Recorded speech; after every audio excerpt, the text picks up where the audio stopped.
নির্বাচনকে সামনে রেখে আমরা দেশের আইন শৃঙ্খলা পরিস্থিতি ভালো রাখার জন্য কাজ করে যাচ্ছি এবং সেই ক্ষেত্রে অবৈধ অস্ত্র উদ্ধার, মাদক উদ্ধার এবং বিভিন্ন সন্ত্রাসী আসামি তাদেরকে আমরা গ্রেপ্তার করে আইন শৃঙ্খলা পরিস্থিতি উন্নয়নের চেষ্টা করে যাব।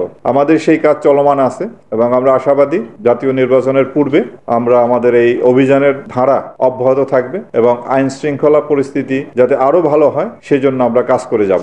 এই মাসে আমরা ৭৬টি অস্ত্র এবং ২৮ জন অস্ত্র মামলার আসামি তাদেরকে আমরা গ্রেপ্তার করতে সক্ষম হই এবং চলতি বছর অর্থাৎ জানুয়ারি থেকে সেপ্টেম্বর পর্যন্ত আমরা ৩২১টি অস্ত্র উদ্ধার করি এবং এই সংক্রান্তে ২০৪ জন আসামি গ্রেপ্তার হয়। হত্যা মামলার প্রায় ১৮৭২ জন আসামি আমরা গ্রেপ্তার করি।